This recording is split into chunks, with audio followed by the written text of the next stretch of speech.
부정청탁금지법 시행 보름째를 맞는 여의도 정가 중전과는 180도 달라진 주변 환경에 적응하느라 노심초사하는 분위기입니다. 그런 가운데 선거사범 공소시효 만료가 하루 앞으로 다가오면서 추가로 기소될 의원들이 얼마나 될지 촉각도 곤두세우는 모습입니다. 이상일 전 새누리당 의원, 박수현 전 더불어민주당 의원 두 분 모셨습니다. 어서 오십시오. 안녕하십니까. 먼저 북한의 핵심 권력기구인 보위부 국장급 간부가 탈북한 것으로 연합뉴스 단독 보도로 알려졌습니다. 태영호 공사에 이어 북한 엘리트층의 동요가 심각하다라는 방증인데 박 대통령 어제 국무회의에서 탈북 사태에 대비할 것을 주문했습니다. 먼저 박 대통령의 발언 다시 한번 들어보시겠습니다. 최근 일각에서 우리 정부가 북한의 도발을 유도하고 있다거나 선전포고 운운하는 등은 현재 북핵 문제를 풀어가는 데 있어 전혀 도움이 되지 않고 사실과도 다른 왜곡입니다. 탈북민은 먼저 온 통일이며 통일의 시험장입니다. 관계부처들은 긴밀하게 협업해서 탈북민 정착을 위한 제도를 재점검하고 자유와 인권을 찾아 올 북한 주민들을 충분히 수용할 수 있는 체계와 역량을 조속히 갖춰 나가기를 바랍니다. 탈북 문제에 다소 미온적이던 정부, 탈북을 적극 독려하는 쪽으로 선회했다는 분석이 나오고 있습니다. 이 의원님, 대통령이 얘기한 대량 탈북 등 급변 사태 가능성 어떻게 보십니까?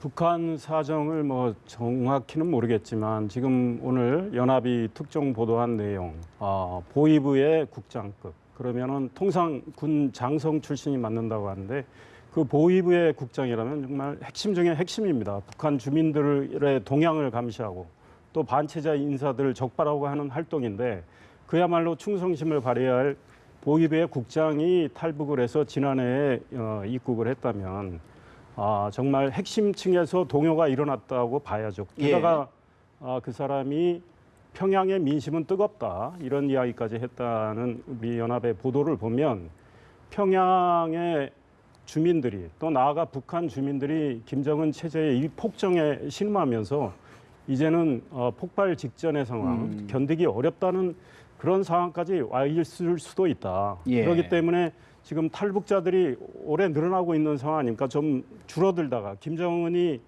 정권을 잡고 나서 줄어들다가 다시 늘어나는 추세로 변했고 또 탈북자의 유형도 바뀌었습니다. 태영호 주영 북한 공사가 탈북을 했고 또 엘리트층들이 계속 탈북하고 있고 탈북 이유도 과거에는 경제적인 곤란함 때문에 탈북을 했지만 이제는 자유를 동경해서 대한민국으로 오는 이런 분들이 많이 늘어나고 있기 때문에 우리 정부로서는 그에 대한 준비를 해야 된다고 생각합니다. 그런데 이 정부가 탈북을 유도하거나 독려하는 수준까지 간다는 그 표현은 좀 문제가 있는 것 같고요.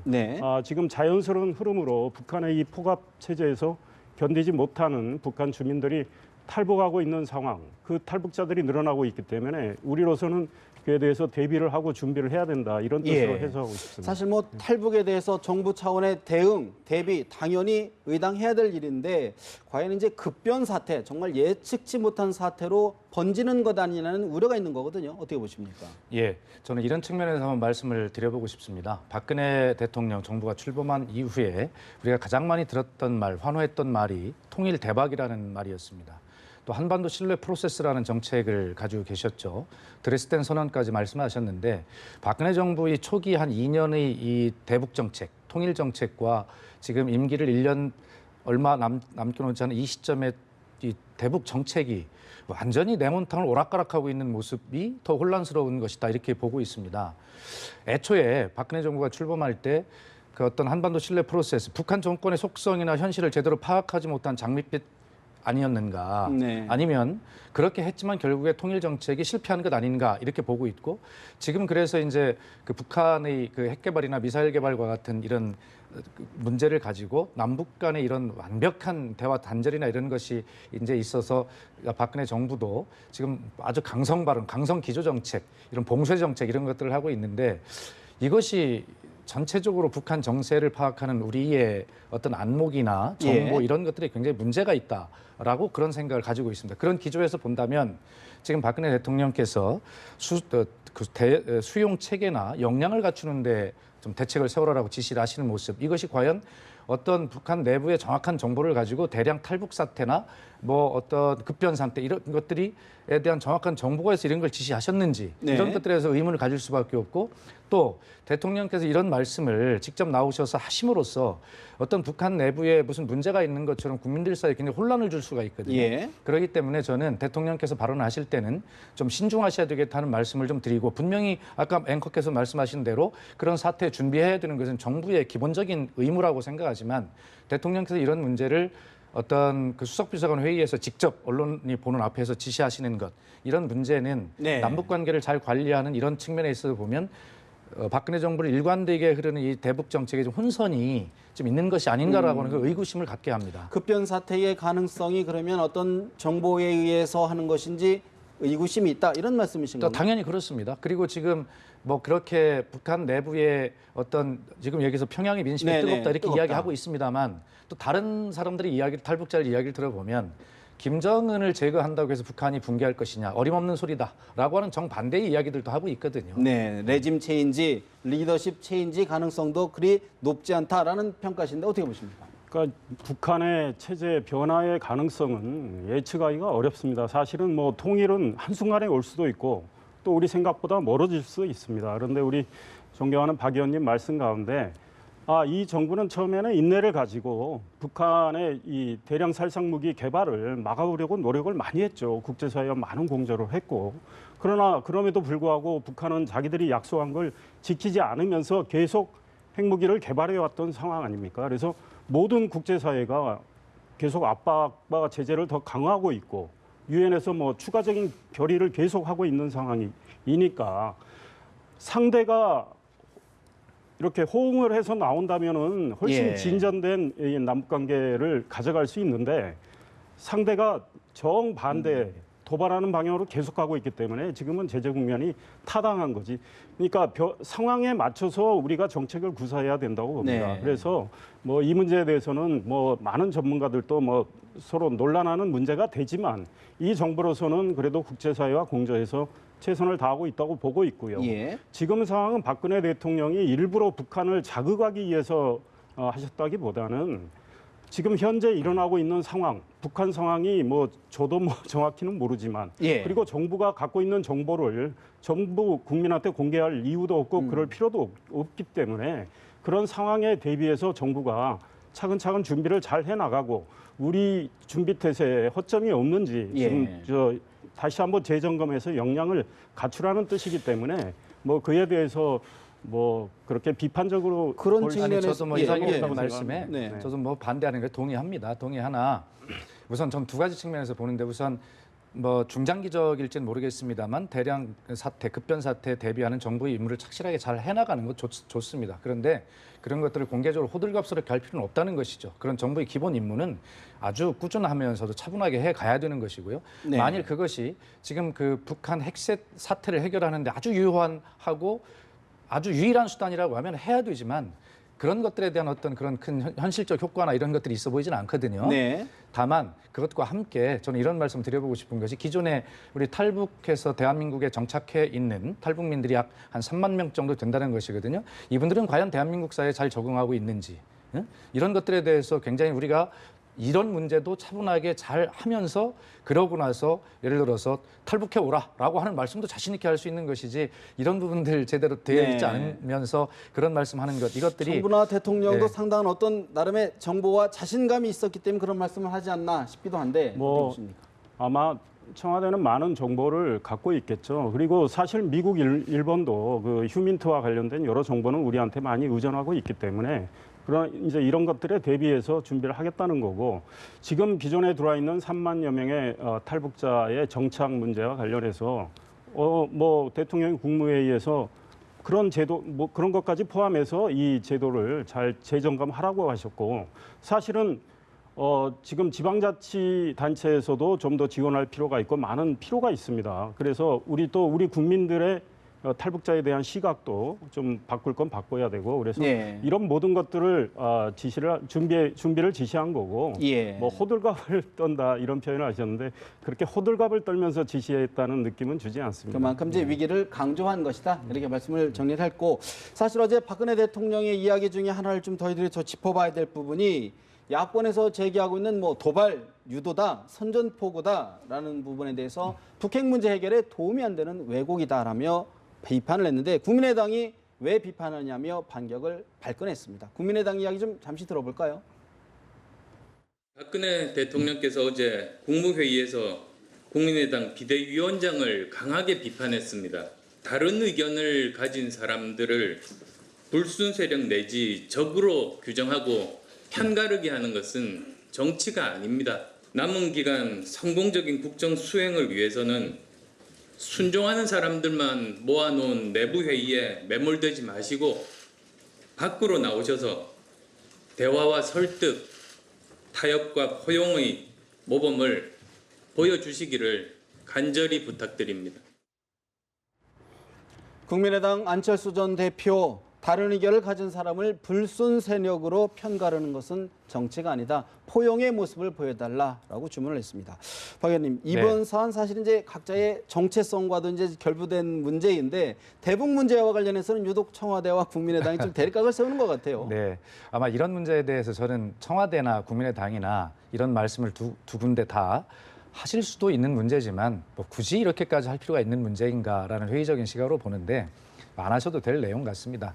그런데 아마 이런 것 같습니다. 저는 우리 박근혜 대통령님을 바라볼 때 참 안타까운 생각이 드는 부분이 많습니다. 응원하는 마음도 있고요. 네. 그런데 어느 시점인가부터 대통령님께서 수석비서관 회의를 통해서 직접 아주 세밀한 부분까지 말씀을 하시기 시작했다는 게 저는 참 걱정스럽습니다. 아마 이게 대통령께서 느끼고 계신 현 정부를 꼭 성공시켜야 되겠다라고 하는 그러한 어떤 그 목표, 과제를 달성하기 위해서 굉장히 좀 초조한 것이 아닌가 이런 생각이 들거든요. 단적으로 얘기해서 엊그제 그 김재수 농림부 장관 해임 결의안 촉구안이죠. 그것이 네. 국회를 통과한 것도 국민의당은 분명히 그 전날까지 그것에 대해서 회의적 반대 시각을 가지고 있었는데 그날 대통령께서 수석비서관 회의에서 북한 핵을 개발하는데 민주정부가 쉽게 얘기하면 햇볕 퍼준 그런 것들이 됐다. 원인이 됐다. 이렇게 직접 말씀하셨단 말이에요. 그러니까 국민의당 박지원 대표가 그리고 국민의당 의원들이 정말 화가 나서 다음 날 네. 그 찬성을 시킨 거란 말입니다. 그렇게 보면 이렇게 야당이 어떤 정쟁을 유발한다라고 하시기 전에 대통령께서 하신 그 말씀이 정쟁을 유발하는 것이 아닌가라고 하는 그런 또 비판을 받으실 수도 있거든요. 그래서 지금 뭐 이런 거 가지고 지금 국감 문제 뭐 이런 거 가지고 싸우고 있고 민생 어렵고 그런데 이런 문제 가지고 서로 네. 청와대와 국민의당이 각을 세우고 이렇게 하는 것보다는 좀 더 포용 있는 말씀들, 큰 말씀을 가지고 좀 논의했으면 좋겠다 이런 생각이 듭니다. 예, 지금 박 의원님 말씀하신 거와 별개로 지금 이제 안철수 전 대표가 상당히 기분이 나쁘신 모양인데 어제 대통령 발언에 대해서 이제 반박하는 비판하는 발언을 했는데 그 과정을 보면은 사실은 박 대통령의 국군의 날 말씀과 관련해서 이제 박지원 국민의당 비대위원장. 원내대표가 선전포고나 북한에 대한 선전포고나 다름없다. 이런 지적을 한 데 대해서 어제 박 대통령은 그거는 사실과 다르고 그다음에 국제사회에서 우리가 대북 공조를 해야 되는데 도움이 되지 않는다는 수준의 이야기를 하셨습니다. 그런데 우리 안철수 대표는 그 비판하는 목소리를 불순 세력으로 치부를 해서 그렇게 포용력을 발휘 못하는 건 안 된다는 취지로 이야기를 하셨는데 불순 세력이라는 표현을 쓰셨는데 박 대통령 불순 세력이라는 표현을 쓰지도 직접적으로 않았어요. 쓰지 그러니까 않았죠. 뭐 기분 나빠서 반박하는 건 좋은데 좀 팩트에 정확히 입각해서 당의 입장을 밝히는 게 좋겠고 예. 뭐 기분 나쁘다고 꼭 이런 이야기를 다 해도 되는 건지는 모르겠어요. 그리고 물론 우리 청와대나 정부 여당도 가능한 한 포용력을 발휘하면서 대화 타협하는 이런 모습을 또 보여주면 네. 정치를 좀 더 멋지게 할 수 있지 않을까 이런 그런데 생각이 듭니다. 박지원 비대위원장이 사실 이제 박 대통령의 국군의 날 기념사 선전포고 발언을 놓고 새누리당 의원들이 박지원 비대위원장을 국회 윤리위원회에 제소를 했습니다. 박지원 비대위원장 이야기 듣고 추가 질문 드리겠습니다. 어제 국무회의에서 박근혜 대통령께서는 사실상 저를 비판하셨습니다. 또 새누리당 국회의원 90명은 저를 국회 윤리위원회에 제소를 했습니다. 대통령과 새누리당에게 간곡히 호소합니다. 만약 한반도의 전쟁이 나면 국민당과 야당은 누구보다도 먼저 조국을 위해서 싸울 것입니다. 미르 K스포츠에 대한 문제를 덮고 국회 차원의 역할을 더 적극 모색할 것입니다. 그러니 제발 야당을 믿고 대화 파트너로 인정해 주시라. 국민의당 박지원 비대위원장 야당을 믿고 대화 파트너로 인정해달라라고 촉구했습니다. 이 의원님, 사실 이제 야당이 새누리당 김진태 의원을 윤리위에 제소한 거에 대한 맞불 성격도 없지 않나 하는 생각이 드는데 어떻게 보십니까? 네, 뭐 또 새누리당이 그에 대응해서 또 박지원 원내대표를 뭐 윤리에 또 뭐 제소했는데 사실 이 문제와 관련해서는 저는 양비론을 이야기할 수밖에 없을 것 같습니다. 좀 보기 좋은 장면은 아니고요.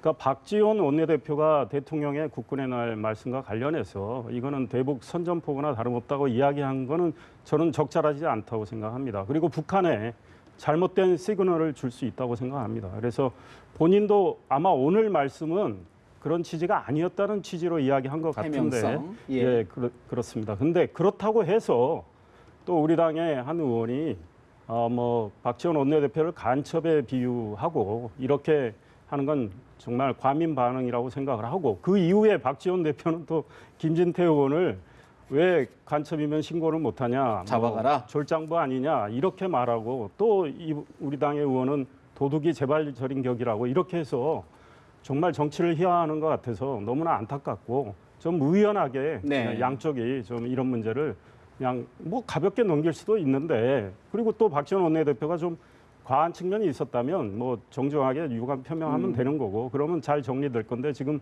윤리까지 가져간 거는 정말 이 정치력이 발휘 안 되는 요즘 국회 그 자화상이다. 네, 그런 모습을 어디 보여주네요. 예, 뭐 정치인의 한 사람으로서 저런 모습을 보면서 국민께 참 송구스럽고 부끄럽습니다. 박지원 원내대표님, 비대위 대표님께서는 원래 촌철살인의 표현을 하시기로 유명한 분 아니겠습니까? 아마 그런 충정이 있었을 것입니다. 북한을 평화롭게 잘 관리해서 한반도의 평화 통일을 이루고자 하는 햇볕 정책을 관리해왔던 그런 당사자로서 북한을 자극하는 그러한 어떤 과한 액션들, 말들 이런 것들이 좀 자제됐으면 좋겠다라고 하는 그런 말씀을 아마 그렇게 하신 것이 아닌가 이런 생각이 드는데, 표현은 좀 과하신 표현이 있죠. 예. 네, 그런 측면에 대해서 박지원 우리 대표님께서도 좀 생각을 더 좀 깊이 이렇게 하셔서 국민께 당신이 차지하고 있는 정치적 위상이 있습니다. 그렇기 때문에 국민께 희망도 드리고 안심도 드리고 할 수 있는 그러한 말씀을, 적절한 말씀을 네. 잘 하시면 더 존경받는 정치인이 되시겠다 이런 말씀이 들고요. 예. 또 거기에 대응하는 또 새누리당 우리 김진태 의원님 여러 보지만 뭐 이 존재감을 좀 확인시키려고 하는 정치인의 그런 속성은 충분히 이해됩니다만, 저런 식으로 존재감을 확인시키셔서는 뭐 이게 참 바람직한 국민께 모습 아니다. 함께 또 비판도 따라온다라고 하는 걸 명심하셨으면 좋겠습니다. 두 분 다 잘못된 일이라고 공통적으로 분석을 해주셨습니다. 국감이 이제 종반전으로 치닫고 있습니다. 이번 국감 미르 K스포츠 퇴단 문제를 놓고 여야가 한치의 양보도 없는 기싸움을 벌이고 있는데요. 오늘 기획재정위원회 국감에서는 이승철 전경련 부회장이 증인으로 나왔습니다. 먼저 우상호 더불어민주당 원내대표의 이야기 잠시 들어보십니다. 오늘 기재위에 전경련 이승철 상금부회장이 출석을 합니다. 전경련의 문제에 대해서는 각계각층에서 해체 및 해체에 준하는 여러 가지 제도 개선 방안들이 물꼬를 트고 있습니다. 더불어민주당도 이 문제에 대한 깊은 문제인식을 갖고 있습니다. 오늘 기재위에 출석한 이승철 상금부회장의 답변 내용을 검토한 이후에 전경련에 대한 여러 가지 해법들을 강구하겠다 이런 말씀을 드리겠습니다. 더불어민주당 우상호 원내대표 전경련 문제 해체에 준하는 문제의식을 가지고 있다. 오늘 이승철 부회장의 답변을 들어보고 대책을 강구하겠다고도 이야기를 했습니다. 박 의원님, 네. 이승철 부회장 오늘 나와서 국민께 죄송하다. 하지만 야권의 의혹에 대해서는 수사 중인 사안이다라며 말을 아꼈습니다. 어떻게 네. 보고 계십니까? 국민께 죄송할 뿐더러 본인의 양심에 부끄러워야 합니다. 본인의 양심에 사과해야 합니다. 이렇게 보고 있습니다. 이 문제는 뭐 진실이 어디 있는지 모르겠습니다만 국민들 대부분께서는 어느 정도 의혹이 진실이라고 믿고 계신 것입니다.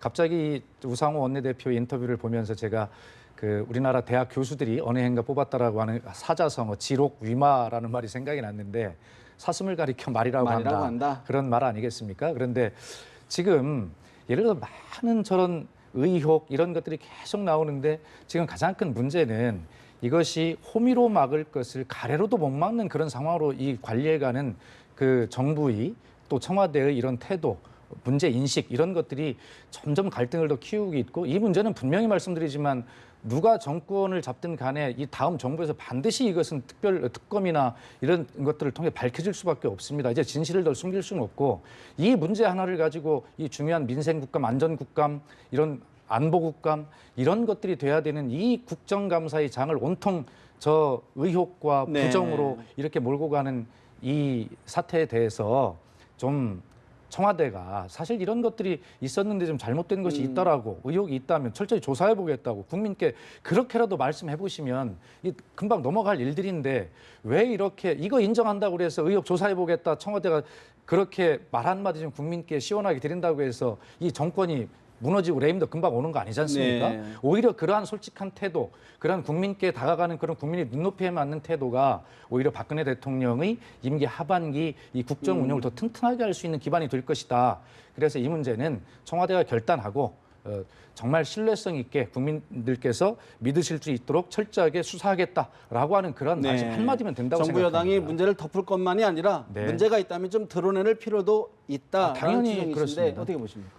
오늘 그 이승철 정경련 부회장 국회에 나와서 많은 이제 주목을 받았는데 뭐 사실 또 맹탕 국감의 모습이네요. 근데 정말 이 쌍둥이 재단에 대한 의혹은 계속 커지고 있는 상황입니다. 그래서 이분이 그 전에는 정경련 차원에서 대기업들과 서로 취지에 공감을 해가지고 자발적으로 기금을 모아서 재단을 만들었다고 했는데 그에 대해서 그 말이 사실이라면 뭐 국회에서 소상히 밝히는 게 맞지 수사 중이라는 이유로 밝히지 않는다는 건 잘 납득이 안 되고 또 국회를 또 국민의 대표기관인 이 국회를 무시하는 그런 처사라고 생각이 됩니다. 그리고 우리 여당도 이와 된 관련자들 증인을 지금 채택을 전부 막고 있는데 솔직히 좀 부끄럽습니다. 왜냐하면 청와대와 아무 상관이 없고 정부와 상관이 없고 정경련 차원에서 자발적으로 만든 재단이라고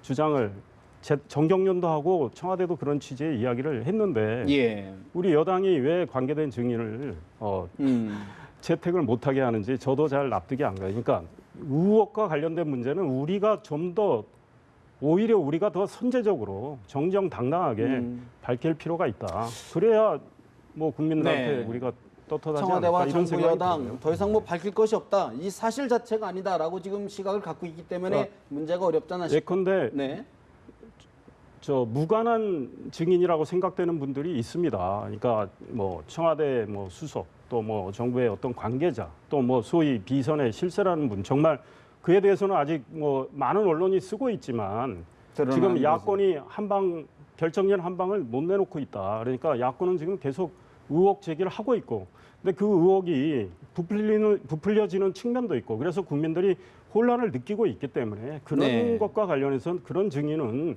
우리가 그거는 검찰이 수사 중이고 더 진전된 상황을 보고 나중에 해도 되겠지만 그 민간 차원에서 예컨대 정경련 차원에서 이루어지는 뭐 일이었다면 그와 관련된 증인들 또 뭐 차은택 감독 같은 분들 뭐 민간인들인데 이런 분들까지 막을 이유는 저는 없다. 이런 생각을 하고 있습니다. 근데요, 이제 사실 이번 국감의 가장 큰 쟁점이 이제 국감 증인을 채택하느냐 마느냐를 놓고 사실 여야의 줄다리가 있었는데 국회 선진화법에 보니까 안건 조정 제도를 이용해서 여당이 사실상 상당히 야권의 공세를 방어하고 있어요. 그러다 보니까 야당에서는 이거 좀 국회 선진화법 고치자라는 이야기가 자연스럽게 나오는데 박 의원님 입장이 180도 바뀌었는데 가능성이 있을까요? 그렇습니다. 국회 선진화법은 지금의 새누리당이 야당이던 한나라당 시절에 주장을 해서 이제 만들어진 법이고 저는 이것이 뭐 어느 당이 뭐 했다 잘했다 따지고 싶지 않습니다. 법이라는 걸 만들어 놓았으면 그 법을 운용하는 사람들이 태도 그런 것에 따라서 협상력 이거에 따라서 법의 취지가 살해된다고 보는데 이 국회 선진화법이라는 법 저는 좋은 법이라고 생각합니다. 그런데 이걸 운용하는 여야가 계속 자기들 유리한 것만 가지고 싸우니까 이제 법이 운용이 안 되는 것이죠. 지금 말씀하신 대로 안건조정위원회라는 게 있습니다. 네. 그러면 각 상임위원회에서 그 제적의원 3분의 1이 찬성해가지고 그 안건조정위원회 구성을 요구하면 하게 돼 있는데 일로 증인 뭐 채택 문제 같은 거 이견이 있다고 그래서 그걸 지정해버리면 가서 90일간 활동을 하다 보면 다 끝나는 것이거든요. 또 동수의 3분의 2상을 또 그렇습니다. 예. 의견을 거쳐야 그래서 되고. 이제 이런 것인데 저는 우리 존경하는 이상일 우리 전 의원님 아까 말씀에 정말 감명 깊게 드는 것이 맞습니다. 가서 이것은 우리가 여당, 야당이지만 서로를 쳐다보고 정치하는 것이 아니라 둘 다 국민을 쳐다보고 정치하는 것이거든요. 그런 국민의 눈높이에 볼 때 여당도 무조건 막을 것만이 아니라 지금 이상일 의원님 말씀하신 대로 야당이 요구하는 과도한 측면이 있다면 그런 것들은 조정해내면 될 것이고요. 그래서 이 법의 취지를 잘 살려가는 것이 중요하지 이 법을 지금 야당이 답답하다고 해서 또 입장이 거꾸로 됐다고 그래서 이거 바꾸자라고 하는 이런 것보다는 네. 정말 좋은 법 제대로 잘 운영이 될 수 있도록 우리 정치 문화 이거를 좀 더 높여가는 노력을 해야 된다 이렇게 생각합니다. 어떻게 보십니까? 예, 뭐 그 말씀에 동감입니다. 사실 이 안건조정위원회는 그 법안과 관련돼서 뭐 정말 여야 간의 이견이 굉장히 첨예할 때 좀 더 숙려 기간을 두고 수기를 해서 좋은 접점을 마련하자는 취지인데 뭐 이 국감 20일인데 그 뭐 국감과 관련한 증인 채택을 하는데 안건조정위를 발동하는 건 개인적으로 저는 좀 옳지 않다고 생각을 합니다. 그다음에 그렇다고 해서 야당이 또 선진화법을 고치자거나 또 아니면 야당이 지금 질 수 있는 무기 중에 하나가 신속 처리 제도입니다. 네, 패스트 트랙 패스트 트랙. 제도인데 이걸 발동하겠다 그러면 세계 상임위 운영위 환노위 산자위에서 야당이 5분의 3 이상이기 때문에 그 발동할 수 있고 그러면 우리 당 입장에서는 곤혹스러운 법안을 야당이 처리하겠다는 그런 취지인데 물론 뭐 야당 입장에서 답답하니까 그런 이야기를 하겠지만 이렇게 힘을 가졌다고 막 쓰는 모습은 또 좋지는 않기 때문에 뭐 여야가 아직도 네. 시간이 있으니까 추가적으로 좀 협상을 네. 잘해서 좋은 어떤 결실을 보여줬으면 당장의 좋겠다 이런 생각이 제도 개선보다는 협치를 좀 하자. 우리 저 쪽으로. 이상일 의원님 네. 말씀에 동의하는데 가서 힘을 가졌다고 그래서 힘을 잘 써라 하시는 말씀은 동의하기 어려운 게 자, 힘은 지난 8년 동안 최근 8년 동안 집권을 해왔던 이명박 정부, 박근혜 정부 집권당의 힘이 있지 여소야대가 좀 돼서 얼마 되지 않았는데 야당이 좀 의석이 많다고 그래 힘을 가졌다 이렇게 좀 몰아붙이시는 건 좀 과하다 이런 말씀을 드립니다. 알겠습니다. 그에 대해서 짧게 이야기한다면 우리 정진석 원내대표가 뭐 국민의당 쪽에 좀 푸념을 했더라고요. 그 뭐 더민주당의 이중대 이중대냐? 아니냐. 그 두 당에 플러스 정의당까지 뭐 셋이 힘을 합치면 뭐 해임 건의안 네. 가지고 다시 여기서 논란을 일으킬 생각은 없지만 그때 보여주셨듯이 뭐 실질적인 국회 안에서는 힘이 있다. 예, 뭐 새누리당이 정말 힘에 소수다. 뭐 정말 어렵죠. 저희들이. 알겠습니다. 네. 개헌론 얘기를 좀 해볼까요? 청와대가 사실 정치권의 개헌론에 대해서 급제동을 걸었는데 야권은 물론 여권에서도 계속 개헌론이 나오는 것 같습니다. 야권, 청와대와 여권이 정략적으로 집권 연장을 위한 것 아니냐라는 문제 제기까지 하고 있는데요. 박지원 비대위원장 이야기 들어보시겠습니다. 저는 분명한 개헌 찬성론자이고 우리 20대 국회의원들의 200명이 넘는 의원들이 개헌을 찬성하고 있지만은 만약 대통령께서 개헌을 찬성해서 국회로 던져준다고 하더라도 디테일한 문제에서 합의가 되지 않기 때문에 저는 국회에서 개헌특위를 구성해서 이러한 토론을 강하게 해서 대통령 후보들에게 받아들일 수 있도록 해서 차기 대통령 임기 초에 개헌을 하는 것은 바람직하지만은 지금은 물리적으로 늦었다. 국민의당 박지원 비대위원장 이미 늦었는데 자꾸 개헌 얘기 왜 꺼내느냐. 청와대와 여당이 집권 연장을 위해 이야기한 것 아니냐 의구심을 표시했습니다. 의원님, 네. 청와대가 제동은 걸었지만 아직 개헌론 살아있다라는 게 정치권의 일반적인 시각인데 청와대와 여당의 진의 뭘까요? 네, 일단은 지금 개헌 문제와 관련해서는 거의 백가쟁명의 시대로 돌입했다고 저는 생각을 합니다. 그리고 냉정하게 판단해서 과연 개헌을 할 수 있을 것이냐의 문제와 관련해서는 지금 박지원 원내대표 말씀하셨지만 지금 현 정부의 그 임기를 고려하고 하면은 지금 현실적으로는 어렵다. 이런 생각입니다. 개헌을 하자는 분은 많습니다. 뭐 우리 지금 20대 의원 200여 명이 네. 뭐 개헌을 하자는 쪽에 동의를 하고 있는데 개헌의 구체 내용으로 어떤 방향으로 개헌을 할 것인가에 대해서는 생각이 다 다릅니다. 그래서 공감대를 국회 안에서 이루기도 굉장히 어려운 실정입니다. 그럼에도 불구하고 개헌 이야기가 나오는 것은 87년 그 체제에 지금 한계를 느끼고 있기 때문이고 예. 또 권력 집중에 대한 폐해를 많이 목격을 했기 때문이기 때문에 개헌에 대해서는 뭐 많은 분들이 주장은 할 수 있다고 봅니다. 청와대에서 그거를 뭐 현실적인 이유로 왜냐 청와대가 집중할 것은 경제 살리는 문제, 우리 안보를 안보 문제. 튼튼히 하는 문제, 네. 민생 챙기는 문제인데 이와 관련해서 이제 개헌 문제가 나오면 소위 말해서 그런 문제에 집중하기 어려운 상황이 되니까 걱정하는 측면에서 개헌에 대해서는 반대하고 있지만 그렇다고 의원들의 입을 봉쇄할 수도 없고 또 뭐 민간에서도 개헌 이야기가 많이 나오고 있기 때문에 저는 개헌 문제에 대해서는 논의는 논의대로 할 필요는 돼. 있다고 생각을 합니다. 다만 뭐 사실 현실적으로 개헌이 이루어지기는 쉽지 않은 상황이니까 우리 청와대나 정부는 할 일에 집중을 하면 된다. 그렇다고 의원들이 개헌 이야기하는 거를 지금 뭐 봉쇄할 수도 없고 봉쇄할 이유도 그런데 없다. 집권당 이런 생각이 내부에서 왜 자꾸 네. 이 개헌론이 계속 꾸준히 나오는 이유는 뭘까요? 지금 저희 새누리당 내에서도 좀 다 다릅니다. 이제 뭐 개헌 방향에 대해서도 다르거든요. 지금 정진석 원내대표는 독일식 내각제를 주장하고 우리 김무성 전 대표 아마 이원 집정제 집정부제. 주장하고 또 저희 당내 많은 의원들은 4년 대통령 중임제를 중임제. 또 생각을 하고 있기 때문에 모두 다 이 공감대가 하나 있다면 87년 체제로는 이제 안 되겠다는 생각인 거죠. 게다가 총선과 대선의 이 선거 주기가 다른 문제. 이래서 뭐 사실 우리 경제에 주름살을 주는 문제들이 있기 때문에 예. 기타 등등 이제 21세기 이 시대 흐름에 못 따라가는 문제 이런 걸 포함해서 이제 개헌을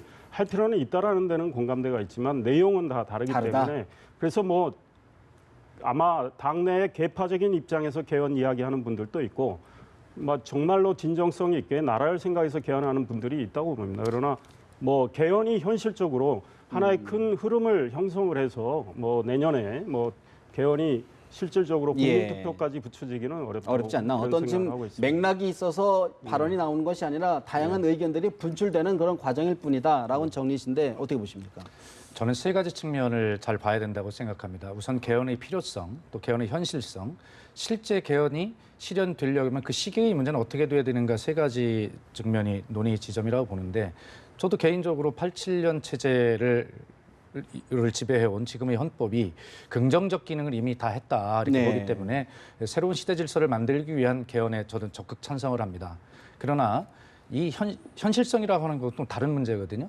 사실 2014년 10월에 김무성 대표가 상하이에서 개헌 발언을 했을 때 박근혜 대통령께서 모든 것을 빨아들일 수 있는 블랙홀이 될 수 있다는 말 한마디에 사실 30시간 만에 접은 거 아니겠습니까?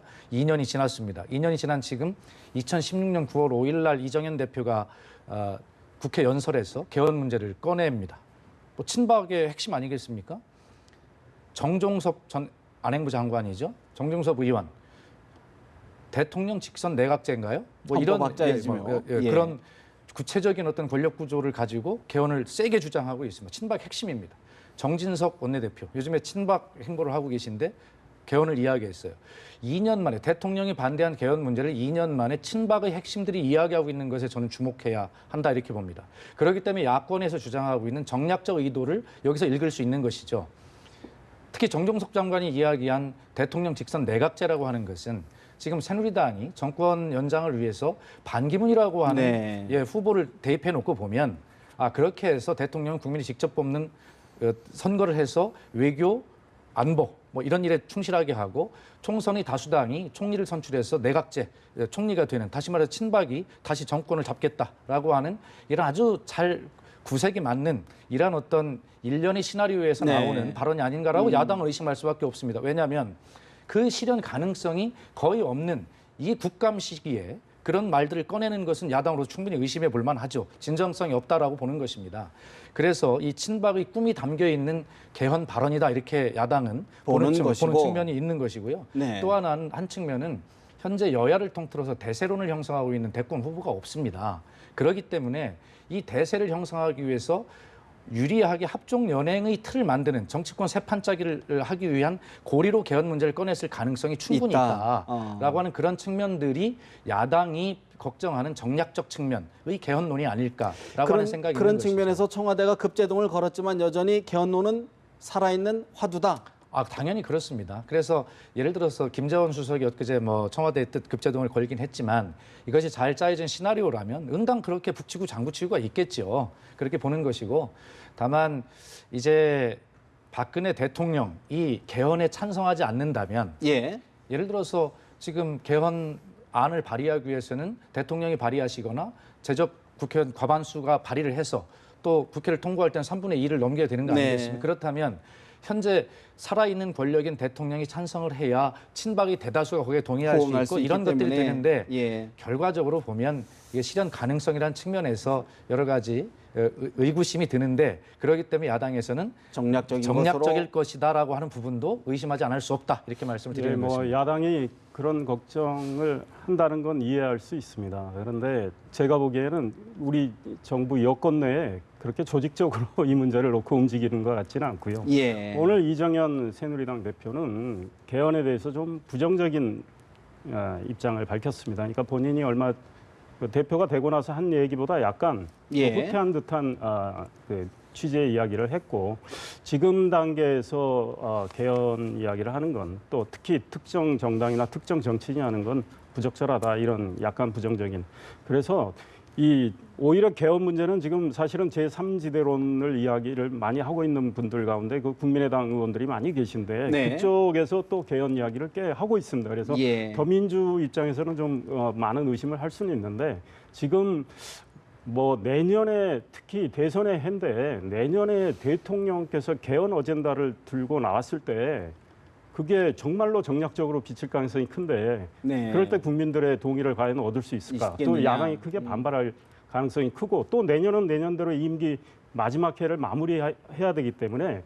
경제나 안보에 주력을 해야 될 때이기 때문에 그런 걱정은 조금 기후에 해당되지 않을까. 다만 지금 개헌 이야기하는 건 의원들 각자가 나름대로 이 어떤 87년 체제의 심각성을 느껴서 이야기를 하는 거고 그러나 그 안에서 공통분모를 지금 찾기 어려운 게 현실이고 알겠습니다. 이런 상황 아닌가 싶습니다. 사실 그거를 정략적으로 볼릴 만은 아니다라는 정리를 해보고요. 한 가지 좀 짧게 짚어봐야 될 것 같은데 지난 대선의 화두가 사실은 이제 분배, 경제민주화, 복지였다면 이번에는 성장일 것 같아요. 국민의당 문재인 전 대표 공정성장, 국민성장, 안철수 전 대표 공정성장 등등 많은 성장 이야기가 나오는데 박 의원님 짧게 어떤 의미의 화두로 좀 읽어야 될까요?